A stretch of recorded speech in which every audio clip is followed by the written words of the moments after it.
وہ ہندوستان میں سرمایہ کاری نہ کریں۔ اچھا، ایک اور نقطہ یہ ہے کہ اگر فرض کیجئے ایپل نے یہ ہے کہ اپنی مینوفیکچرنگ ہب چین سے ہندوستان میں منتقل کر دی تھی، اور ان کو یہ خیال تھا کہ ان کو کوئی کسی قسم کا نقصان نہیں ہوگا، لیکن اگر 50% کا ٹیرف ہے تو اس کے بعد یہ سارے کے سارے ایپل کے پروڈکٹس جو ہے بہت مہنگے ہو جائیں گے۔ تو یعنی ایک تو ہوتا ہے جو ایک قسم کے ٹینجیبل جو نقصانات ہوتے ہیں، ایک انٹینجیبل نقصانات ہو جاتے ہیں۔ لیکن سردار صاحب، اس پہ ایک تو ضرور یہ بتائیے گا کہ جو ان کی ٹیکسٹائل انڈسٹری ہے اس کو کتنا نقصان پہنچے گا، اور پھر خاص طور پہ یہ دیکھیں کہ جو بھارتی عام آدمی پارٹی ہے اس کے رکن جو ہیں انہوں نے تو یہ الزام لگایا ہے، راگھو چڈھا نے، وہ کہتے ہیں کہ جی امریکی ٹیرف کی وجہ سے لاکھوں لوگ بے روزگار ہو جائیں گے اور ملکی شرح نمو میں 50% تک کمی آ سکتی ہے۔ بالکل،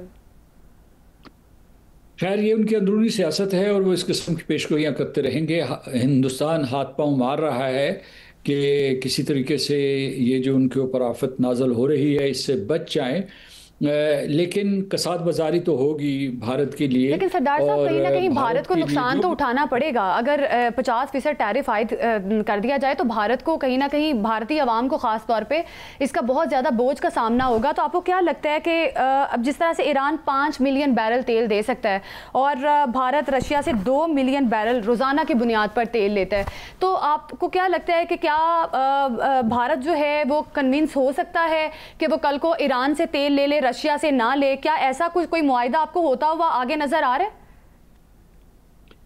معاہدہ تو نہیں، انہوں نے کچھ اس قسم کے مبہم سے اشارے کیے تھے کہ جی ہم تو بند کر رہے ہیں، ہم روس سے وہ نہیں خریدیں گے تیل، لیکن ایک ان کی کابینہ کے ارکان اور بہت سے جو ان کے جس کارٹل کا آپ نے ذکر کیا انہوں نے تو بلکہ بہت سخت قسم کے دھمکی آمیز الفاظ استعمال کیے اور انہوں نے کہا کہ ہم روس سے تیل لیتے رہیں گے۔ انہوں نے یورپ اور امریکہ کو بھی تانا دیا ہے کہ یورپ کو کہا ہے کہ آپ بھی روس کی بہت سی جو ہے مصنوعات یا خام مواد خرید رہے ہیں، اور فرٹیلائزر جو ہے وہ امریکہ کو جا رہا ہے۔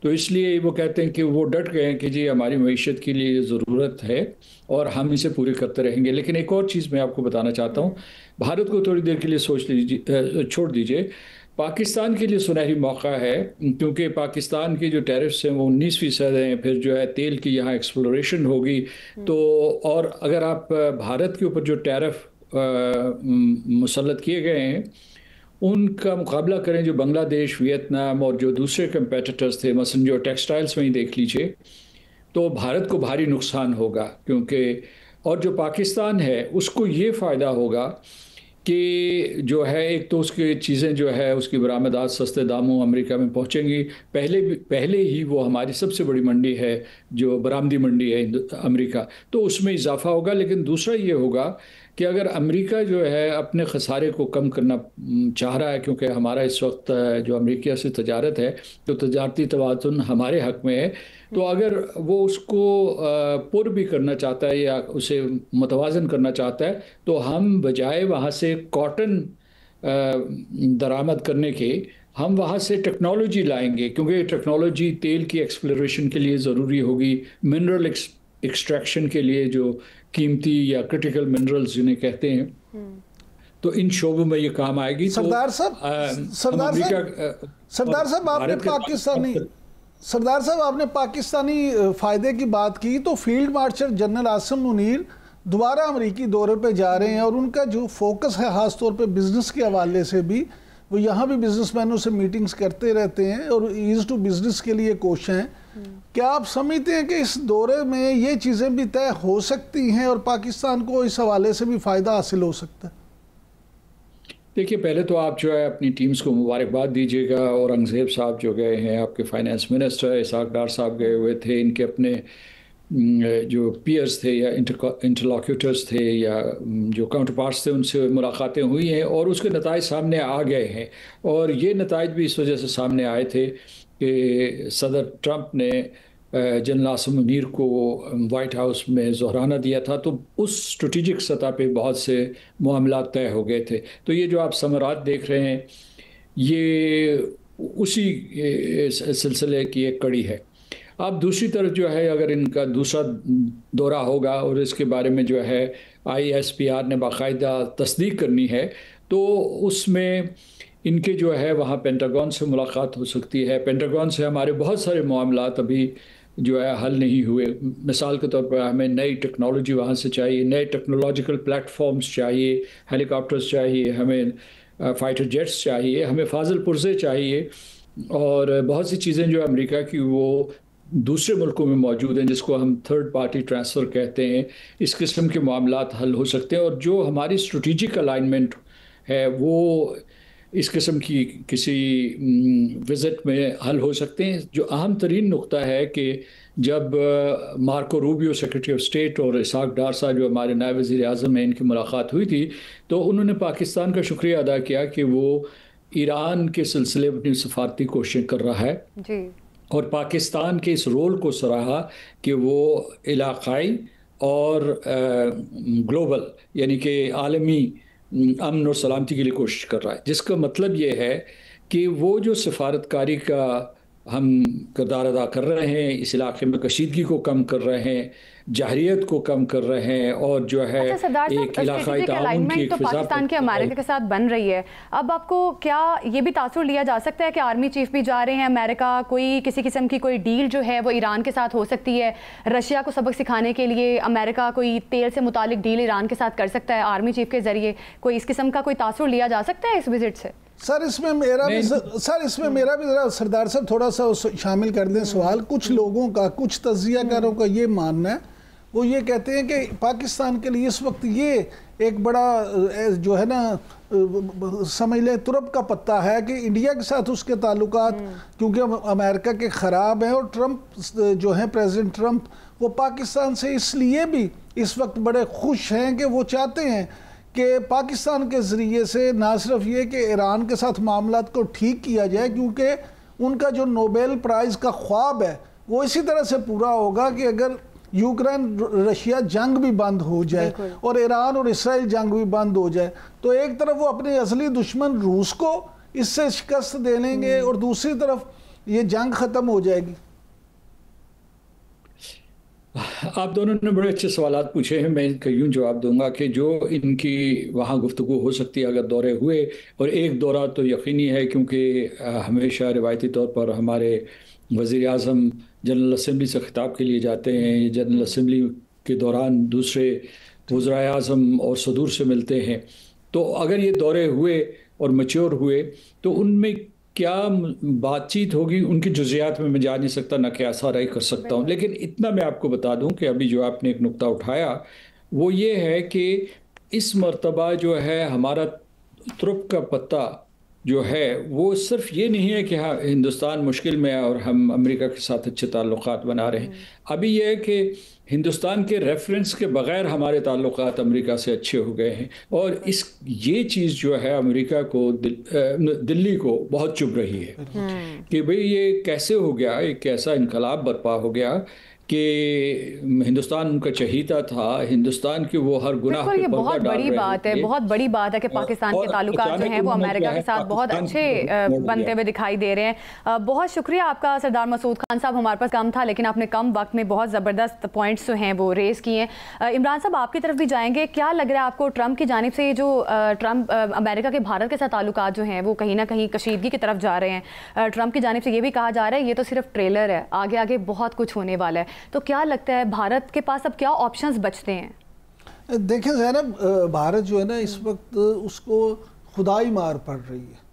بالکل دیکھیں وہ یہ سمجھتا تھا جس طرح مسعود خان صاحب نے کہا کہ وہ پہلے یہ سمجھتا تھا کہ 1.4 بلین کی آبادی ہے اور اس وقت خطے کا وہ بدماش بنا ہوا تھا, اور جب سے امریکہ کا وہ اسٹریٹجک پارٹنر بنا تھا اور پاکستان کیونکہ پہلے پاکستان بھی امریکہ کا اسٹریٹجک پارٹنر ہوتا تھا تو اس نے سوچا کہ میں خطے میں وہ کر لوں, اس کو پھر چین سے منہ کی کھانا پڑی, پھر اب پاکستان سے منہ کی کھانا پڑی, اور جس خزمیت کا اسے شکار ہوا انڈیا, اس کے بعد دیکھیں پوری دنیا میں اس کے لیے ذلت و رسوائی ہے.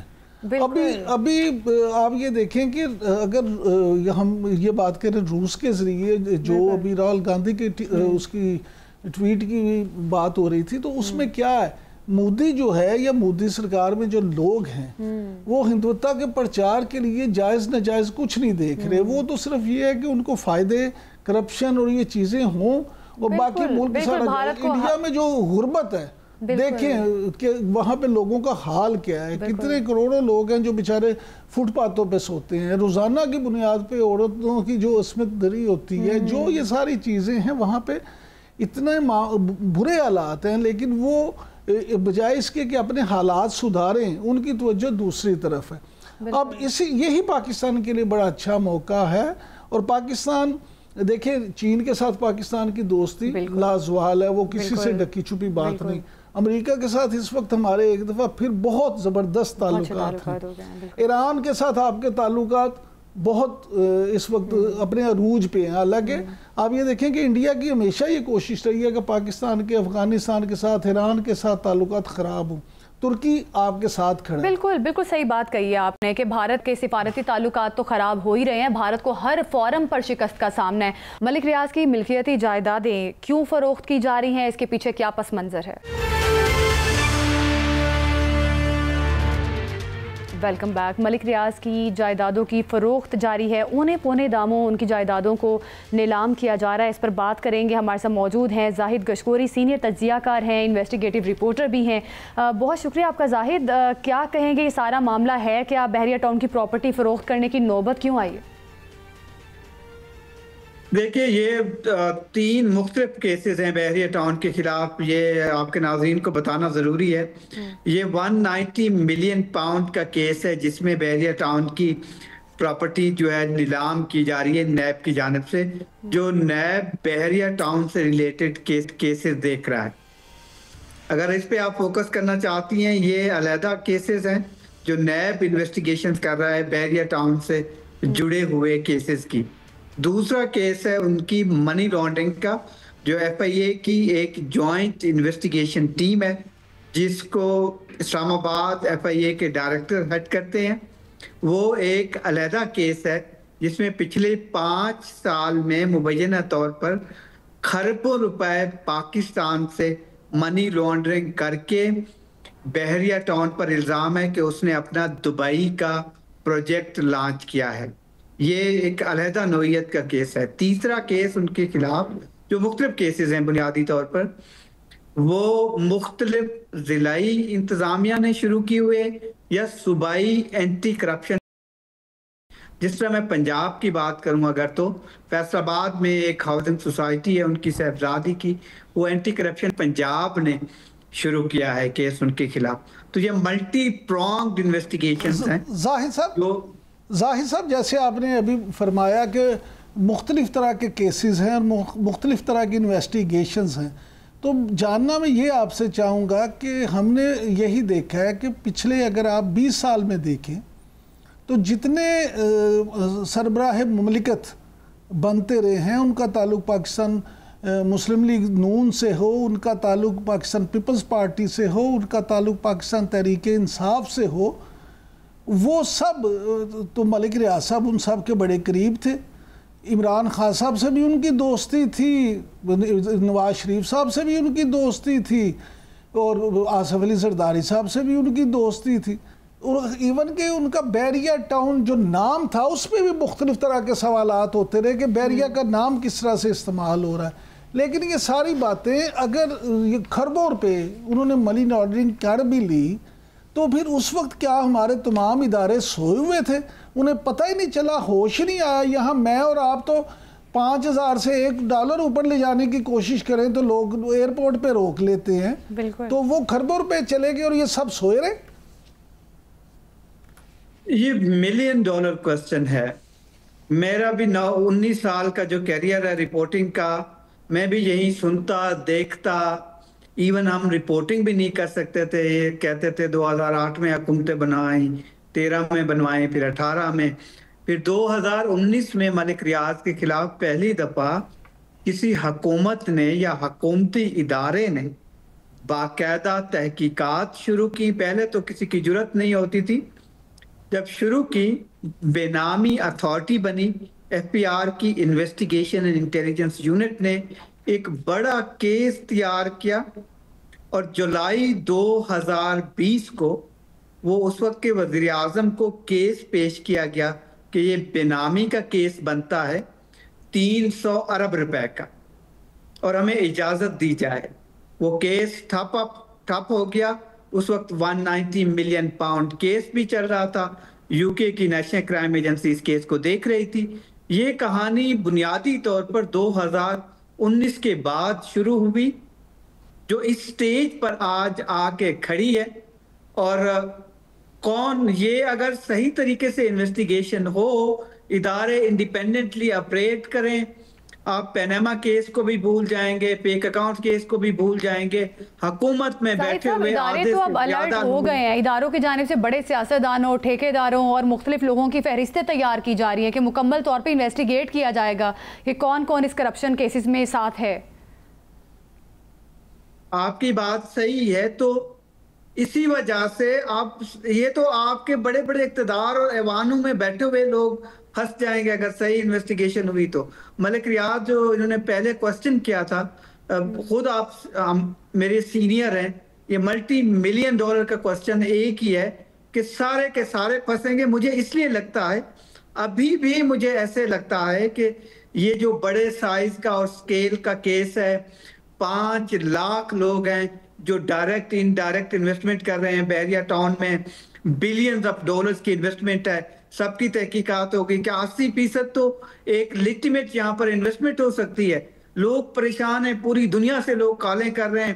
بحریہ ٹاؤن ورچولی فنکشنل ہے نہیں, 40 لاکھ کی کمیونٹی ہے, ایک ون سائڈ کی آگے جا رہی ہے. اور جو لوگ ہیں اس میں مبینہ طور پر حکومت میں بیٹھے ہوئے لوگوں کی طرف جائے گی یہ بات. سندھ پرٹیکولرلی اگر آپ دیکھیں, پورا 7 بڑے شہر ہیں, تو کوئی بچے گا نہیں. مجھے لگتا ابھی بھی ایسے ہے کہ یہ ڈیل ہو سکتی ہے آنے والے دنوں میں, مہینوں میں, یا پھر زاہد بھائی یہ فرمائیے گا کہ سینئر صحافی اور اینکر ہیں محمد مالک صاحب, انہوں نے ایک سٹوری جو ہے وہ کی ہے کہ جی جون اور جولائی میں ایک بڑی شخصیت نے میٹنگ کی جس میں 2-3 برسوں میں 2000 ارب روپے کی کرپشن جو ہے اس کا بتایا گیا ہے. یہ سٹوری کیا ہے ہمارے ناظرین کو اس کی ذرا تفصیل تو بتائیں. دیکھیے, یہ پچھلے 5 سالوں میں $2 بلین پاکستان سے باہر گئے ہیں. تقریباً جو ڈیٹا پاکستان کو حاصل ہوا ہے OECD کے ذریعے یا اپنے اساس اداروں نے وزیر اعظم کو یہ پریزنٹیشن دی ہے, 58,000 پاکستانیز نے $8 بلین کے ایسٹ ایکوائر کیے ہیں 57 ممالک میں, اور یہ سارے 70% اللیجٹیمیٹ. اس میں کوئی قانونی وہ نہیں ہے, نہ اسٹیٹ بینک آف پاکستان کو معلوم ہے, نہ ہمارے FPR کے انٹیلیجنس اینڈ انویسٹیگیشن ڈائریکٹوریٹ کو پتہ ہے, لیکن ڈیٹا اور ریکارڈ ان تمام پاکستانیز کا موجود ہے. جو خواجہ آصف ڈیفنس منسٹر ہیں پاکستان کے, وہ ایسی ہوا میں بات نہیں کر رہے. یہ صرف بات بیوروکریسی تک محدود نہیں ہے, اس میں 56 سیاستدان بھی ہیں جن کے ڈکلیریشن بھی موجود ہیں کچھ کے.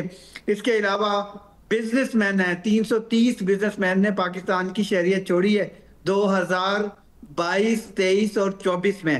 37,000 پاکستانی جہاں سے موو کر گئے, انہوں نے پاکستان کی شہریت چھوڑ دی ہے, جو کہ قانونی طریقے سے چھوڑی ہے. اس کا مطلب ہے انہوں نے سارا سرمایہ باہر بھیجا ہے. اداروں کے پاس تمام معلومات ہیں. لیکن زاہد صاحب جیسے آپ خود فرما رہے ہیں کہ اداروں کے پاس تمام معلومات موجود ہیں, یہ بھی خبریں آ رہی ہیں کہ جی بیوروکریٹس, سیاستدان, ٹھیکیدار, بزنس مین لسٹیں بن گئی ہیں. ہم یہ سنتے تو آتے ہیں کہ جی تمام معلومات موجود ہیں, لسٹیں تیار ہو گئی ہیں, لیکن کارروائی ہوتے ہوئے ہم نے نہیں دیکھی. یہ کارروائی ہوگی کبھی یا ہمارا خواب ہی رہے گا؟ اور فیئر کارروائی, فیئر انویسٹیگیشن ہوگی آپ کو لگتا ہے؟ یہ بڑا افسوس ہے سر, 2016 سے پیناما میں 400 سے زائد لوگوں کے نام آئے, لمبی کہانی ہو جائے گی, کسی کے خلاف ایکشن نہیں ہوا. Fake accounts case high profile case ہوا تھا, آپ کے سامنے اس کی قسمت آ گئی. 179 میگا کرپشن کیسز جس میں ریاست کے 1100 ارب روپے کا نقصان ہوا پیسے کا. نیب نے کاروائی شروع کی, کوئی جیل میں ہے, 256 سیاستدانوں کو